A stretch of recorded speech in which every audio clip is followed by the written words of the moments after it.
Hi friends, நம்ம அங்கன்வாடி சத்து மாவில் பணியாரம் எப்படி செய்கிறதுன்னு தான் பார்க்க போகிறோம். இது நம்ம வெறும் சத்து மாவை வச்சு செய்ய முடியாது.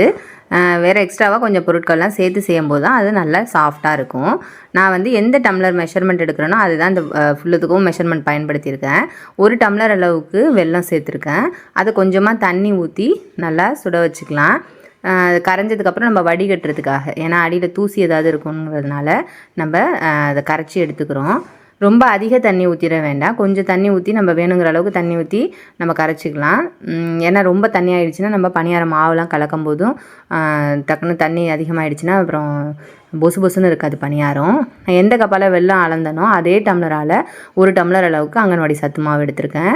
அதுக்கப்புறம் 2 டம்ளர் அளவுக்கு நம்ம இட்லி மாவு அரைச்சி வச்சுருப்போம் இல்லையா, அந்த மாவை புளிச்சதுக்கப்புறம் நம்ம வச்சுருப்போம் இல்லையா, அந்த மாவை 2 டம்ளர் அளவுக்கு எடுத்து வச்சுருக்கேன். ரொம்பவும் எக்கச்சக்கமாக புளிச்சதுன்னா நம்ம பணியாரம் கொஞ்சம் புளிப்பு சுவையாக இருக்கும். ஆவரேஜாக நம்மளுக்கு சாப்பிட்றதுக்கு நல்லா இருக்கிற மாதிரி உள்ள மாதிரி அளவுக்கு புளிச்சிருந்தால் கரெக்டாக இருக்கும். அது கூடவே கொஞ்சம் துருவின தேங்காய் சேர்த்துக்கலாம்.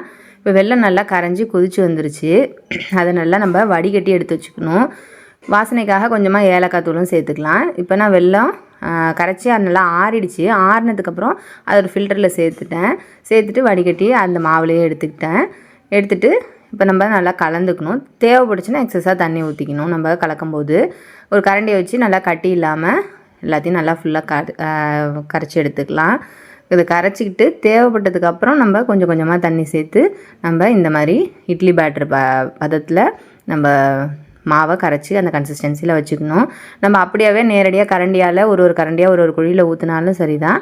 இல்லை ஒரு டம்ளரில் ஊற்றி வச்சுக்கிட்டோம் அப்படின்னா நம்ம கையை எடுத்து நம்ம ஊற்ற தேவையில்ல. அழகாக அப்படியே டம்ளர்லேருந்து கொஞ்சம் கொஞ்சமாக நம்ம ஊற்றிக்கலாம்.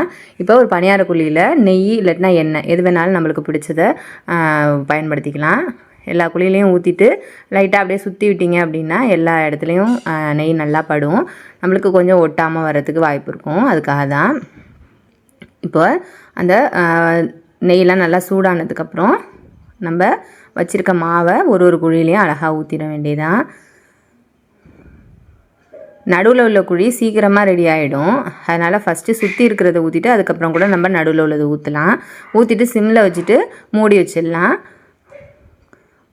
கொஞ்சம் நேரம் கழித்து நம்ம திருப்பி போட வேண்டியதான். ஒரு பக்கம் நல்லா செட் ஆகணும். ரொம்ப முன்னாடியே எடுத்துடவும் கூடாது. நல்லா செட் ஆகணும். பாருங்கள், நடுவில் உள்ள குழி ஈஸியாக அவுட்டர் லேயர்லாம் ஈஸியாக ரெடி ஆகிடுச்சு பாருங்கள். ஏன்னா தீ வந்து நடுவில் இருக்கிறதுனால அந்த இடத்துல டைரெக்டாக படுது இல்லையா, அதனால் அந்த இடம் கொஞ்சம் சீக்கிரமாக ரெடி ஆகிடும் நம்மளுக்கு. இந்த மாதிரி 2 பக்கமும் திருப்பி போட்டு நல்லா வெந்ததுக்கப்புறம் எடுத்துக்கலாம்.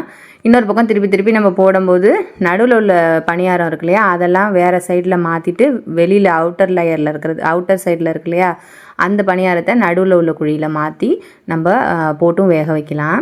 இன்னொரு பக்கம் புரட்டி நம்ம நெய் தேவைப்பட்டுச்சுன்னா ஊற்றிக்கிறதுனாலும் ஊற்றிக்கலாம்.